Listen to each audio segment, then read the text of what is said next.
Кішігірім бонус әңгіме болсын. Мына гидтің қысқаша тарих туралы. Маған өзіме қызық көрініп кетті. Ойланатын нәрсе бар екен. Мынау операционный жүйелер бар ғой. Windows бар, macOS бар, Linux бар. Соның Linux'ның ядросын жазған разработчиктер командасы туралы айтып жатырды. Солар 91-ден 2002-ге дейін Linux'ның ядросын жазған кезде енді жан-жақтан жабылып отыр ғой команда. Бір-біріне кодты архивпен беріп отқан дейді. Сосын енді ол кезде гид деген нәрсе жоқ қой. Сосын 2002-ден бастап олар биткиперді қолдана бастаған. Биткиперді қолданған 2005-ге дейін қолданған. 2005-те екі ортада қарым-қатынас үзілген. Жаңа Linux-тың ядросын жазып отқан разработчиктармен және биткипердің арасында. Сөйтіп биткиперді ары қарай қолдана алмайтын болып қалған. Бірақ енді екі ортада олар 3 жыл бойы қолданып үлгерді ғой. 3 жыл немесе 3,5-4 жыл болды мүмкін. Сонша уақыт қолданып көрді, енді ары қарай қолдана алмайсың деген сияқты айтып жатыр да. Енді плюс-минус минусы қолдана алмай қалды. Бірақ ол қатты бір минус емес, егер өздері де разработчик болса. Өйткені 3 жыл бойы қолданды, ана продукты тесттен өткізді на практике. Реальный практика кезінде қолданғасын олар жақсылап қыр-сырын біліп алды. Плюс-минусын біліп алды, соған қарап отырып, өздерінің продуктілерін шығарды. Гидті шығарады сөйтіп. Гидті шығарады, және жаңағы биткипердің артық кем тұстарын қарап отырып, уже гидті алдын ала білет. Типа, значит, біз нәрсеге көңіл бөлеміз, осы нәрсе өте маңызды. Көп разработчиктер бір проектпен айналысқан кезде мынандай мәселелер туындайды, соның шешімі былай болу керек деген сияқты. Әйтеуір үлкен бір тәжірибе жинақталды. 3 жыл деген бір продуктімен 3 жыл қолданған адам егер күнде азан-кеш сонымен қолданатын болса, оның әбден қыр-сырын біліп алады ғой. Енді мен ойлап отырмын да, қызық, биткипер сонда басқаша бір плавный переход, бір ұсыныс жасай алмады ма екен? Өйткені менің ойымша бір ақымақтық сияқты көрінеді да. Сенің қолыңда бір продукты бар, сол продуктыны бір кісілерге бердің, ол кісілердің білімі бар, тура сол продуктыны сол сияқты бір аналог өздері жасап шығара алатындай.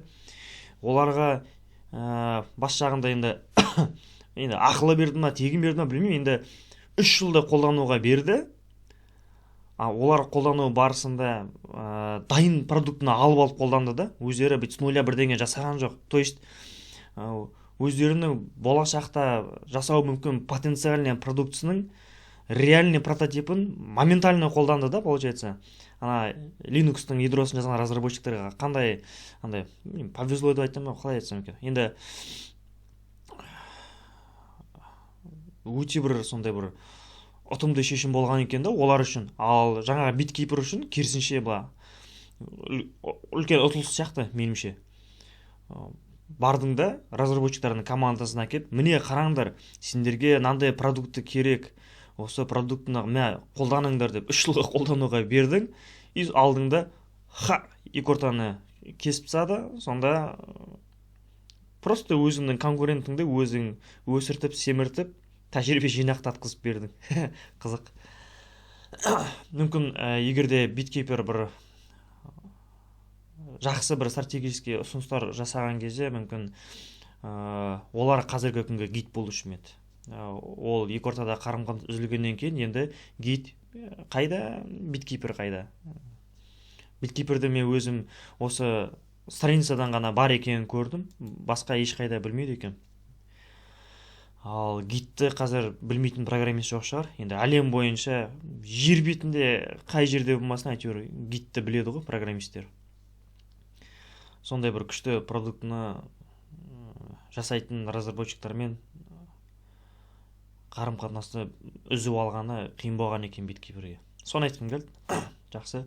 Енді бұл новичок программисттерге бір қатты бір қызық емес шығар. Бірақ новичок бизнесмендерге қызық әңгіме деп ойлаймын. Жалпы қандай да бір продукты жасап жатқан болса, сол продуктыны жасаған команда оны жасамаған командадан по-любому мықты болып тұрады ғой. жасаған болсын, қатысқан болсын, әлде тек қана қолданған болсын, әйтеуір сол бір проекттің басы қасында жүрген адам, ол сол проектке әлі кірісіп көрмеген адамға қарағанда бір қадам алда тұратыны анық қой. Соны айырылмауға тырысу керек еді ғой. Сол себепті нашар программист болса да,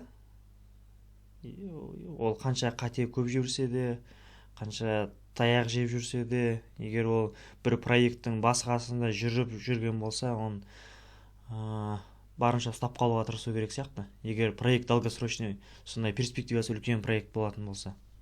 Жақсы. Ал енді новичоктарға қатысты не айтуға болады? Қателерден қорықпау керек, қателерге қайта ұмтылу керек, қолынан келетін нәрсені күнде жасап жүрген дұрыс емес, қайта қолынан келмей жүрген нәрсені жасауға тырысу керек, қолынан келтіріп тырысу керек, барынша нәтижеге ұмтылу керек. Әрбір шыққан қате ол тәжірибе, әрбір тәжірибе ол енді өсудің несі ғой, алғы шарты ғой енді. Сол, осымен кішігірім әңгіме бітті. Егер осы сияқты тағы бір қызық оқиғаларыңыз болса, бөлісе отырыңыздар Telegram чатта.